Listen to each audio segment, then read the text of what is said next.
नमस्कार, आप देख रहे हैं सिटी वैम न्यूज और मैं हूं आपके साथ प्रीति चंद्रा। निकाय चुनाव की घोषणा कभी भी हो सकती है और चुनाव लड़ने के इच्छुक पार्षद जो भावी प्रत्याशी हैं वो मैदान में काफी समय पहले से ही लगातार जनता के बीच में पहुंच रहे हैं, लगातार काम भी कर रहे हैं। इस वक्त मेरे साथ मौजूद है वार्ड 64 के भावी प्रत्याशी नवाज साहब, उनसे बातचीत करेंगे। सबसे पहले तो आपका बहुत बहुत स्वागत है सिटी वैब पर सर।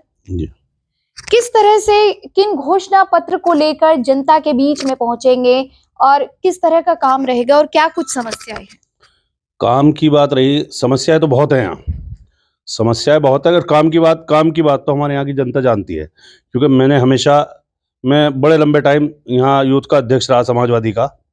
और समाजवादी के टाइम में मैंने एक एक गली, अपने क्षेत्र की एक एक गली मैंने बनवाने का काम किया। और मेरे क्षेत्र में मेरी जनता मेरे से बहुत खुश है, क्योंकि मजबूरी मेरी रही हमेशा के सीट पिछड़ी रहती थी, तो इसलिए मैं चुनाव नहीं लड़ पाया। अब लेकिन जिन्हें चुनाव लड़ाया उन लोगों ने जीते भी और दूसरे नंबर पे भी रहे। इससे पहले कितनी बार चुनाव लड़ चुके हैं? मैं एक बार चुनाव लड़ा, क्योंकि मेरे अपने क्षेत्र की जहाँ मैं रहता था वहाँ पे सीट पिछड़ी थी और मैं इधर से आकर के सेक्टर 52 था, वहाँ चुनाव लड़ा था, तो मैं दूसरे नंबर पे रहा। क्या कुछ कमी रही थी जब आप चुनाव लड़ रहे थे तो सत्ता में नहीं आ पाए? ऐसा है कि मेरी एक तो उम्र कम थी और इतनी अकल नहीं थी, और क्योंकि बड़ा लंबा टाइम हो गया, अब से 18-17 साल पहले चुनाव लड़ा, और इसलिए क्योंकि नासमझी में बहुत सारी हमारी कमियां रही।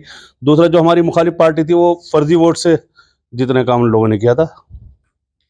तो वार्ड 64 की अगर हम समस्याओं का जिक्र करें तो किस तरह की कुछ समस्याएं हैं जिन पर आप काम करना चाहते हैं?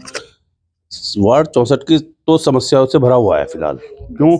एक तो हमारे यहाँ की जो सड़कों की व्यवस्था है बहुत ख़राब है, क्योंकि हमारे यहाँ कोई काम करा नहीं पाया। अभी कुछ ही दिन पहले हमारे 64 में हादसा हो गया कि रातों रात हमारी एक सड़क नगर निगम ने बनाई 59 लाख की लागत से, और उसे 6 महीने भी नहीं हुए थे, और 6 महीने के अंदर वो चोरी हो गई। रातों रात चोरी कर ली गई और हमारे पार्षदों को पता भी नहीं, और ना ही वो कुछ कर पाए। हाँ, अगर ऊपर वाले ने हमें जिताया, हम कामयाब रहे, तो सबसे पहला काम तो वो सड़क बनवाने का काम होगा। उसके बाद हमारे यहाँ गली नंबर 25 बहुत बुरे हालात हैं। आप अगर जा करके देखें कि सीमा के विवाद में घुस गए। जो पार्षद यहाँ का पार्षद था वो क्या मेरी सीमा में नहीं, और सामने वाला क्या मेरी सीमा में नहीं, और वहाँ का विकास, ना तो कोई विकास हो पाया, ना वहाँ कोई सफाई व्यवस्था हो पाई। सबसे पहले उन क्षेत्रों में ध्यान दिया जाएगा जहाँ पे आज तक किसी ने कोई काम नहीं कराया, और हम बने तो हम सबसे पहले उधर ध्यान देंगे। अच्छा, ऐसा क्या कुछ मुद्दा रहेगा कि जनता आपको ही वोट करे? क्या कुछ काम कराए आपने? मैंने एक तो अपने क्षेत्र की जनता का दिल जीतना काम किया। अगर रात को 3 बजे भी कोई अस्पताल का काम हुआ, थाने का काम हुआ, बिजली का काम हुआ, या कोई भी जरूरत आदमी को हुई, तो सबसे पहले हम खड़े नजर, क्योंकि लोग पार्षद के पास नहीं जाते, हमारे पास आने का काम उन लोगों ने किया। क्योंकि हम बहुत लंबे टाइम से, बचपन से ही रशीद मसूद साहब के साथ जुड़े हुए थे, और क्योंकि उनकी तो हमेशा यही प्रेरणा रही कि जिस क्षेत्र में आप हो उस लोगों का काम करें। हमने अगर अपना वर्क भी किया तो भी उसमें से भी एक टाइम निकाला। मैं सत्ता में रहा तो सत्ता में, क्योंकि 2002 से 2012 तक मैं समाजवादी यूथ ब्रिगेड का नगर अध्यक्ष रहा। मेरा काम डेली क्या था कि 1 घंटा डेली इमरजेंसी वार्ड में, हॉस्पिटल में लगाता था। जो गरीबों की, जो परेशान थे, उन लोगों की परेशानी को दूर करने का काम किया। कोरोना में भी हमारा रोल और हमारे साथियों का रोल एक बहुत बड़ा रोल रहा, क्योंकि हमें इमरान मसूद साहब का आदेश हुआ कि भाई क्षेत्र में लगो।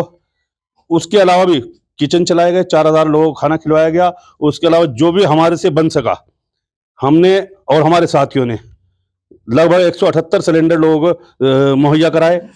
और हमने गली गली जा करके, जो बीमार थे, हमने अपने बच्चों की और अपनी परवाह नहीं की, और उन लोगों को अस्पताल लेकर के गए और दवाइयाँ उपलब्ध कराई। जिनका हम यही इलाज करा सकते थे, उनका यही इलाज कराया हमने अपनी जो एक समाज सेवी। क्योंकि पार्षदी कुछ नहीं है, पार्षदी एक समाज सेवा का एक रास्ता है कि हम अपने क्षेत्र का क्या काम करा सके।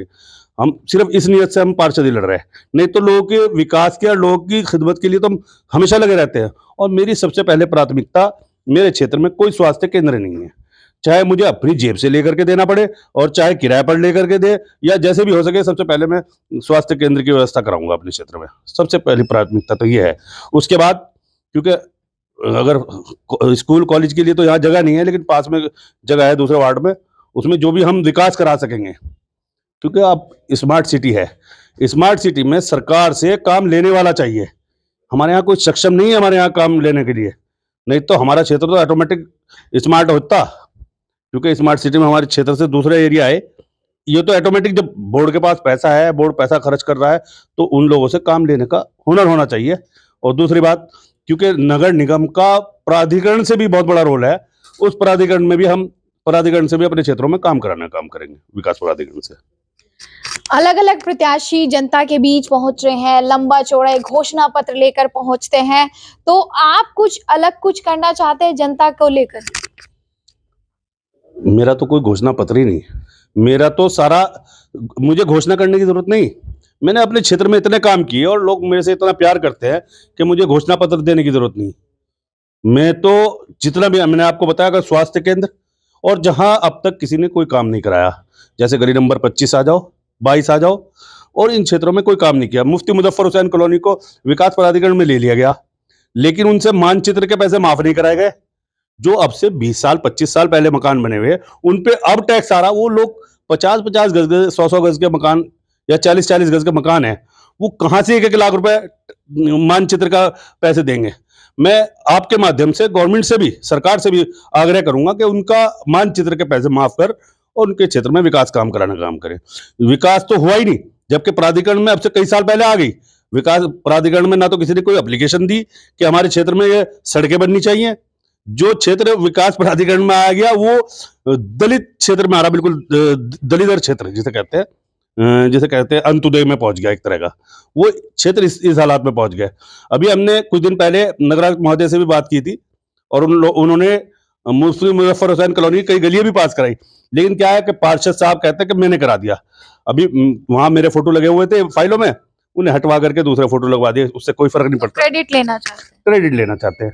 हमने कभी जितना काम किया अपनी सरकार में, जब हम सरकार में रहे, क्योंकि अब हम किसी पार्टी में नहीं है, हम इमरान मसूद के साथ जुड़े हुए, लेकिन हम जब तक रहे, हम पावर में रहे, तो हमने अगर एक मकान, चाहे वो दलित का रहा हो, चाहे वो मुसलमान का रहा हो, किसी गरीब का भी रहा हो, उन क्षेत्रों में वहां तक के सड़कें भिजवाने का काम किया।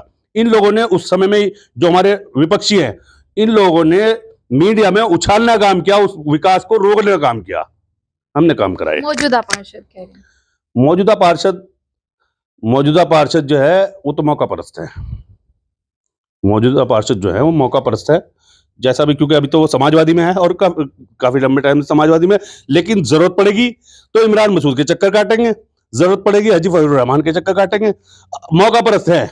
आज तो वो इमरान मसूद को और विपक्षियों को गालियां दे रहे हैं, और 2 दिन में जब भी होगा तो वो इमरान मसूद के पीछे पीछे फिरने का काम करेंगे। इन 5 सालों में कुछ ऐसी अफवाह जो विपक्षी दल ने आपको लेकर कही हो, उस पर कुछ स्पष्टीकरण देना चाहते हैं आप? मेरे बारे में तो उन्हें अफवाह फैलाने का मौका ही नहीं मिलता। क्यों? क्योंकि मेरी छवि हमेशा साफ रही, और अपने क्षेत्र में मैं लोगों के सुख दुख में खड़ा रहा, इसलिए उन्हें तो मौका ही नहीं मिला अफवाह फैलाने का। हाँ, उन्होंने ये जरूर किया कि जो मैंने अभी गली नंबर 17 मैंने पास करा रखी, लेकिन उसे रुकवाने का काम क्षेत्र के पार्षद नहीं कर दिया, क्योंकि जबकि नाम उसका होना था। अगर वो सड़क बनती तो उसी का नाम होता, पार्षद मौके पे वो है, लेकिन वो उसे काम को रुकवाने का काम करा अब तक उन्होंने, ना कि करवाने का। लोगों से कुछ अपील करना चाहते हैं? मैं लोगों से गुजारिश करना चाहूंगा कि अगर आप अपने क्षेत्र का बच्चों का मुस्तकबिल चाहते हैं, हमारे हाथ में थोड़ी सी ताकत दें। हम हारे हैं जीतते हैं, रहेंगे तो इसी फील्ड में, क्योंकि ये मेरा शौक है, ये मेरा कोई व्यापार नहीं है, ना मेरा इसमें कोई लालच है। मेरा तो समाज सेवा करना शौक है। उस शौक की नियत से मैं आप लोगों के बीच में हूं, और आप सभी लोगों से गुजारिश है कि मुझे थोड़ी सी ताकत दे, एक बार मुझे ताकत दे करके देखें, और इंशाल्लाह आपका क्षेत्र भी स्मार्ट होगा, और आप लोगों के बच्चों के मुस्तकबिल के बारे में सोचने का मौका मिलेगा मुझे भी, और आप इसे हमेशा याद रखेंगे, दूसरे किसी का नंबर आगे नहीं आने वाला। और रहा नगर निगम के से संबंधित काम, नगर निगम से संबंधित जितना काम है, मैं उन्हें नगर निगम की शक्ल भी नहीं देखने देने का। इंशाल्लाह सब काम यही कराऊंगा, और ऑफिस खोल करके, चाहे टैक्स जमा करने का हो, चाहे मकान ट्रांसफर का हो, चाहे और बहुत सारे सुख दुख के जन्म मृत्यु सब, मैं सब व्यवस्था यहीं करा करके दूंगा इंशाल्लाह। तो ये थे वार्ड 64 के तंजीम नवाज, भावी प्रत्याशी जो चुनाव लड़ना चाहता है। फिलहाल अभी निकाय चुनाव की घोषणा होनी बाकी है। निकाय चुनाव जैसे ही होंगे उसके बाद रिजल्ट आएगा, देखना बहुत दिलचस्प होगा। अभी आप देख रहे हैं सिटी वेब, एक बार फिर से लौटेंगे नई वीडियो के साथ।